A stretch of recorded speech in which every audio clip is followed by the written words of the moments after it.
Imagine spending like your entire life savings to completely remodel your house.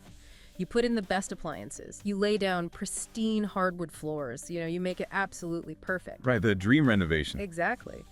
And then the very next week, you hire a crew to bulldoze the entire property just so you can plant a garden. I mean, it sounds totally absurd when you put it that way. It is absurd, but that level of staggering financial whiplash is exactly what is happening right now in the heart of Addis Ababa. Yeah, it really is. Welcome to the Addis Fortune Audio Deep Dive. Today, our mission is to give you a shortcut to being deeply well-informed about the most critical stories straight from the pages of our weekly newspaper. Because if you look at the economic landscape in Ethiopia right now, it's incredibly turbulent. It's caught in this massive transition. Yeah, we're talking about a nation that is essentially operating on two entirely different timelines. So precisely. On one hand, you have this rapid push for modernization. Electric vehicles, global trade alignment, glittering new skylines. Oh, the skylines are changing so fast. They are. But on the other hand, you have the agonizing drag of entrenched local systems, structural inefficiencies and administrative bottlenecks that are costing the country billions. Billions with a B. And today, we're going to trace that friction across 5 distinct stories from Addis Fortune. It's quite a lineup this week. It really is. We are starting with the grueling fuel shortages paralyzing the capital. Then we're moving to how international wars in the Middle East are threatening our vital trade lifelines. Which is a huge vulnerability. Definitely. Then we're exploring that controversial building demolition by a state shipping giant that I hinted at earlier, breaking down a massive overhaul of our customs laws, and ending with a $14 million legal bill from a tribunal in The Hague. And, what becomes immediately clear when you look at these events together is that they are all intimately connected. How so? I mean, a fuel shortage and a court case in Europe seem worlds apart. They do. But whether it is a taxi driver losing his daily income or high-stakes international arbitration, the underlying theme is the incredibly high cost of structural inefficiency. Right, because that inefficiency, it's hitting people right in their wallets every single day. Let's start on the streets of Addis Ababa. The fuel crisis. Yeah, the fuel crisis is a visceral reality right now. We're not just talking about minor inconveniences where you wait a few extra minutes at the pump. We're talking about livelihoods being decimated. Absolutely. The human impact is severe. Take Sisea Berra, for example. He's a taxi driver who has been behind the wheel for 13 years. He is losing more than 6 hours a day just sitting in queues waiting for fuel. 6 hours. I mean, that completely wipes out the lucrative morning rush hour. Yeah, exactly. That is the window where drivers make the bulk of their daily margin. He used to make between 5,000 to 6,000 birr a day, which, to give you some context, is a very solid daily hustle that keeps a family comfortably afloat in the current economy. Right, it's a good living. But now, his daily income is cut in half. And it's not just the drivers bearing the brunt of this. No, the ripple effect on commuters is huge. Right, it's commuters like Yetnayet Shinyalu. A year ago, her daily transport budget was 50 birr. Today, she's spending 120 birr just to get from the Saris neighborhood to Gotera. More than double. Yeah. And she's actually walking parts of her route now to save money, and it's cutting directly into her grocery and childcare budgets. For you, the listener, this is where macroeconomics hits the kitchen table. It really is the human cost of a systemic bottleneck. And the financial cost to the state is equally staggering. I mean, the federal government is spending over $2 billion a year on fuel imports. $2 billion, that is a massive portion of the national budget. It is. And the government is heavily subsidizing the price at the pump. Right now, benzene is currently selling at about 132 birr a liter, and diesel at roughly 140 birr. But the true cost is way higher, right? Much higher. If the government passed the true costs on to consumers, benzene would be over 205 birr, and diesel would hit 238 birr. Wow. So the state is bleeding foreign currency to keep the city moving, yet 76 stations in the capital had absolutely no diesel last week. 76. It's wild. It is like trying to bail water out of a sinking boat, only to realize your own crew is actively drilling holes in the hull to sell the wood on the black market. That is a very apt analogy. But here is where I have to push back on the official narrative for a second. Okay, let's hear it. If public transport is the lifeblood of the city's survival, and people like Sisea are suffering so much, Why hasn't the government directive to prioritize public transport taxis at gas stations actually been enforced? That's the million-dollar question. Right. I mean, I see regular private cars filling up while the blue and white taxis are sidelined. Well, that points to the dual root causes of this crisis. Yeah. You have to look at both the external shocks and the internal sabotage. Okay, let's break those down. The external shock first. Yeah, the external shock is the global supply chain. The conflict in the Middle East, specifically the disruptions around the Strait of Hormuz, where 20% of global fuel passes. Right, the shipping lane issues. Exactly. And the drone attack on refineries in Qatar and the UAE. That has severely unsettled the supply routes Ethiopia relies on. When missiles are flying over the Red Sea, ships have to take massive detours. Which means less fuel actually makes it to the ports we rely on. Precisely. It stretches the entire timeline. I understand the geopolitical shock. That makes sense. But that doesn't explain the empty stations when the tankers actually arrive in the country. And that is the internal sabotage your crew drilling holes in the boat. Experts estimate that 15 to 20% of all imported fuel is being actively diverted to the underground black market. 20%? That's huge. It is. We are talking about a major corruption probe right now involving 14 senior officials and experts. They allegedly provided legal cover to hide 68 fuel tankers. 68 tankers? I am trying to visualize that. I mean, that isn't a guy siphoning a few jerry cans in a dark alley. No, not at all. That is a massive, coordinated logistical operation. How do you even hide 68 massive fuel trucks? You hide them with paperwork. Ah, of course. Yeah, senior officials allegedly forged manifests and manipulated distribution schedules.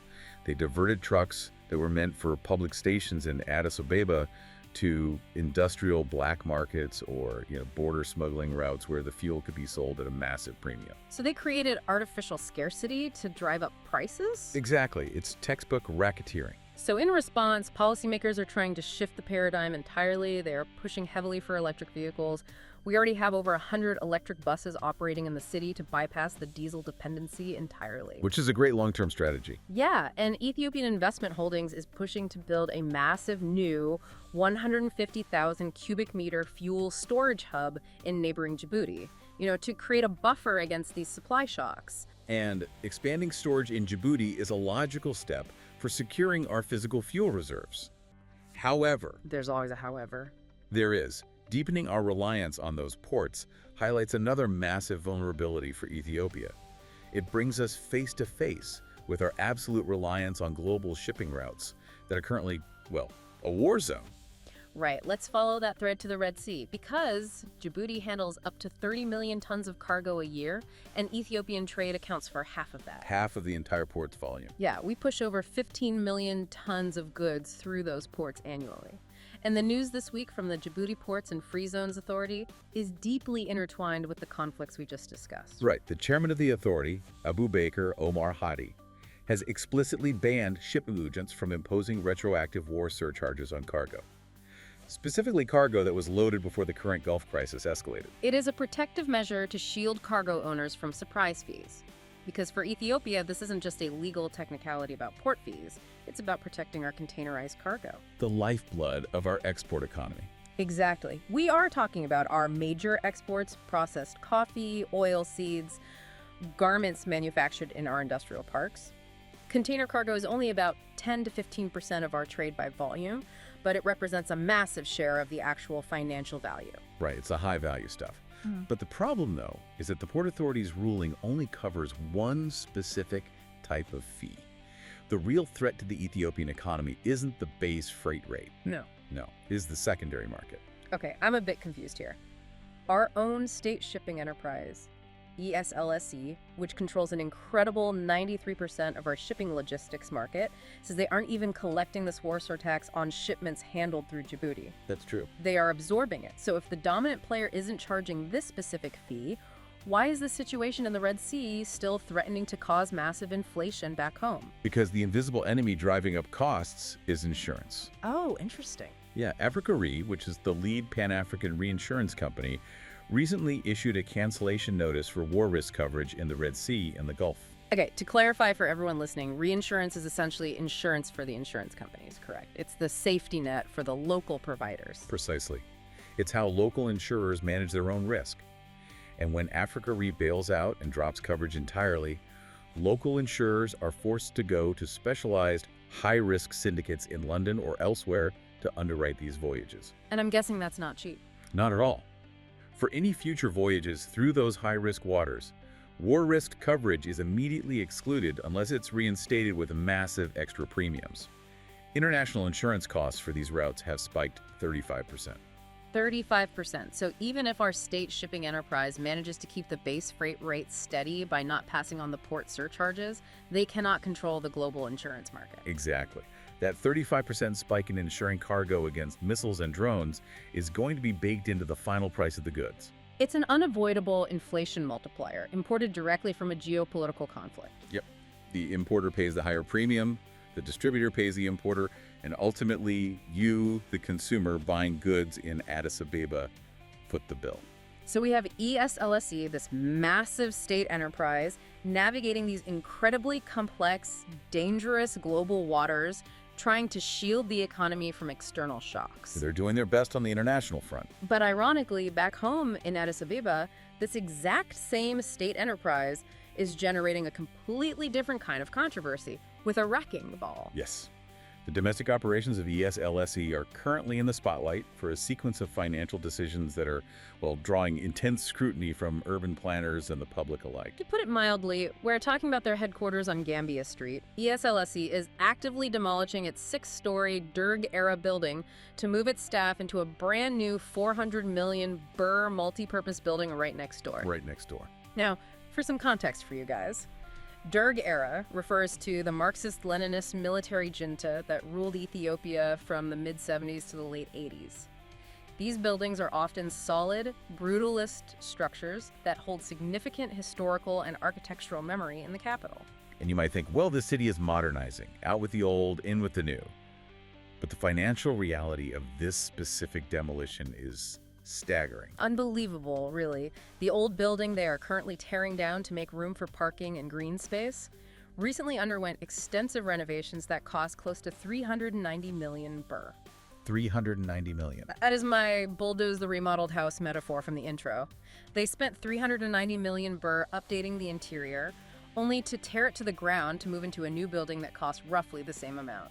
If we look at this through the lens of resource management in a developing nation, the criticism is intense. As it should be. And Tina Tesfaye, who is an architect and planner at Addis Ababa University, pointed out that the 390 million birr spent on those now doomed renovations could have built 10 rural schools. 10 fully functional schools, completely erased for a parking lot. And it speaks to a broader, highly controversial pattern in the capital. We've seen this exact scenario play out before. Oh, absolutely. Historic and fully functional buildings, like the former Tourism Commission and the old Investment Commission on Bull Road, just being demolished shortly after receiving massive, expensive interior renovations. Right. It highlights a deep tension in Ethiopia's modernization drive. There is an undeniable desire for aesthetic modernization, for, glittering new skylines that signal progress to the world. Everybody wants a beautiful, modern city. Sure, but it often comes paired with the sheer, unrecoverable financial waste of official whims. You are erasing architectural memory, yes, but more importantly, you are incinerating public funds that could be deployed to actual developmental needs. That physical waste of resources really mirrors the administrative waste we see in our bureaucratic systems, and eradicating that kind of structural inefficiency is exactly what the government claims it is trying to do with our next story. Ah, the customs overhaul. Yes, the most significant legal overhaul of the customs regime in 12 years. The Ethiopian Customs Commission is attempting to rewrite the rules of trade entirely. The goal is to modernize a system that is currently seen as both too rigid for legitimate traders and far too weak to stop contraband. It's a classic carrot and stick approach. Let's look at the massive new stick they are deploying against smugglers. It's a heavy stick. It really is. The Commission wants the power to permanently confiscate vehicles used to transport contraband. Right now, there's a massive loophole. Let me guess, plausible deniability. Exactly. If a truck caught smuggling fuel or electronics belongs to someone other than the smuggler, say, a rental company or a silent partner, the owner just pays a 100,000 birr fine and gets the truck back. Which, in the highly lucrative world of organized smuggling, is just a minor operational cost. Exactly. They pay the fine, like a toll fee, and put the truck right back on the illicit route the next day. But by giving customs the authority to confiscate the vehicle entirely, you fundamentally alter the risk matrix. Going back to our first story about the fuel crisis, if you can legally seize the actual 68 tankers being used to divert fuel, you disrupt the logistical backbone of the black market. You take the physical asset off the board. Right. That is the punitive side. But the carrot is equally important for the broader economy. Yes. Legitimate importers will get to request partial release of their goods if they face cash flow issues and can't pay all taxes at once. That's a huge relief for businesses. It is. They also get a much longer 45-day storage period at customs to sort out their logistics, and they face much softer administrative penalties for minor infractions like labeling errors. Instead of just having their entire shipment rejected. Exactly. But okay, I have to play devil's advocate here for a second. Go for it. We are giving customs a massive hammer to smash the black market, but we are handing out soft gloves to corporate importers. I can see the critique forming that this just formalizes the rules that big businesses were already bending. It is a valid concern, but you have to look at the macroeconomic objective here. The softer rules for corporations are actually about international alignment. It's like aligning with who? Ethiopia is actively negotiating entry into the World Trade Organization. The WTO demands specific, standardized levels of trade facilitation. Oh, I see. If a massive shipment of factory machinery is held up for weeks over a typo on a label, that stifles domestic manufacturing and it deters foreign investment. The goal isn't to let big business skirt taxes. It's to eliminate rigid, outdated laws that create arbitrary bottlenecks. You want to punish the criminals, not the legitimate supply chain. Exactly. You want trade to flow. But the ultimate irony here, the thing that just perfectly encapsulates the friction we've been talking about all episode, is that this vital, urgently needed modernization of the law is currently stalled. It's a bit embarrassing, really. It is. Want to guess why? Because when the draft proclamation was brought to Parliament for review, the lawmakers failed to meet a quorum. A handful of representatives simply didn't show up to vote, paralyzing the legislative process. It shows the massive gap between ambition and execution. You have high-level policymakers drafting sophisticated frameworks to join the WPO and integrate with global trade, but the basic gears of government, like literally getting people to sit in chairs to cast a vote, grind to a halt. It raises a vital point about administrative capacity. Laws can only modernize as fast as the institutions that govern them. So true. And that lack of administrative urgency isn't just a domestic embarrassment. It is exactly the kind of institutional sloppiness that leaves Ethiopia highly vulnerable on the international stage. Which became painfully incredibly expensive this week in The Hague. Yes, the arbitration case. This is our final story from Addis Fortune, and it is a $14 million lesson in international law. A very expensive lesson. So this is the saga of Agun Insat, a Turkish construction firm.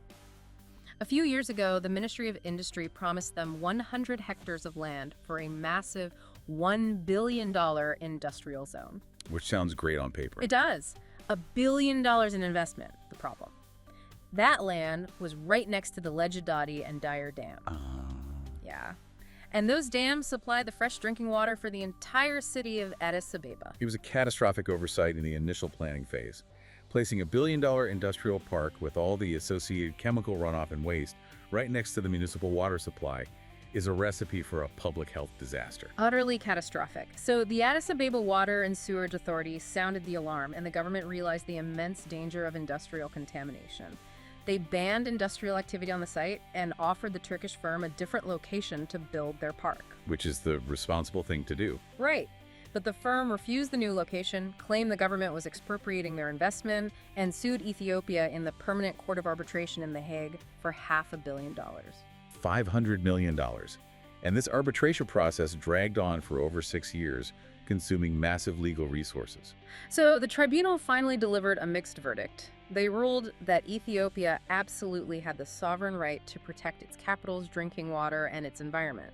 They validated the environmental ban. Okay, that sounds like a win. But they still ordered Ethiopia to pay $14 million to the firm, $6 million in litigation costs, and $4 million in interest on sunk costs. Ouch. I'm really struggling to reconcile this.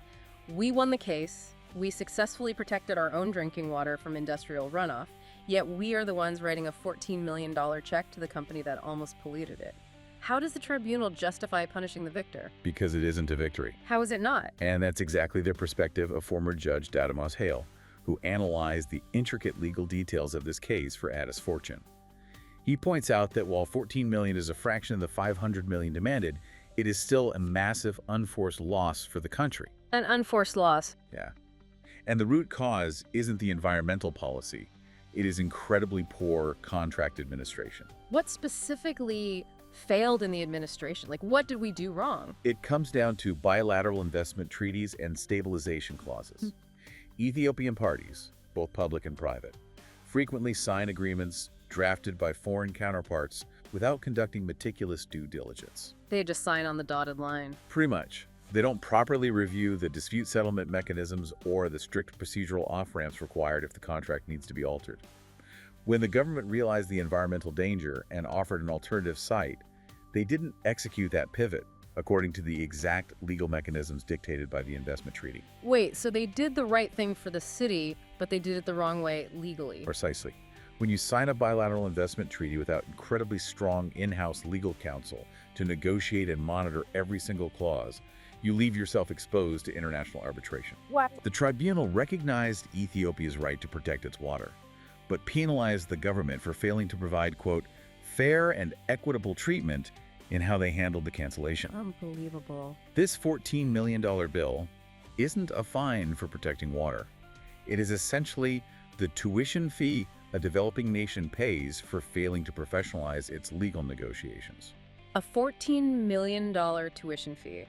That is a tough pill to swallow when you consider what that money could do for the city's actual infrastructure. It goes back to our central theme, right? You can have the ambition to build billion-dollar industrial parks and attract foreign direct investment. But if your baseline contract administration is fundamentally weak, the global legal system will penalize you heavily. You cannot play in the global big leagues with amateur local refereeing. It really does tie everything together. When you look at the pages of Addis Fortune this week, you see a country wrestling with itself. You really do. You have the daily grinding reality of Sisse, the taxi driver, losing half his income because a corruption network is hiding millions of liters of fuel behind forged paperwork. Yep.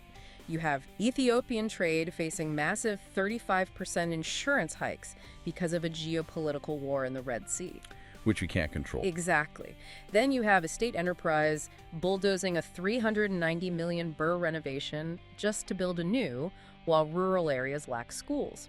You have a vital customs overhaul to align with the WTO stalled because lawmakers won't sit for a vote. And of course, a $14 million penalty in The Hague because nobody scrutinized the fine print tightly enough. It is just, it's wild. It is the profound friction of transition.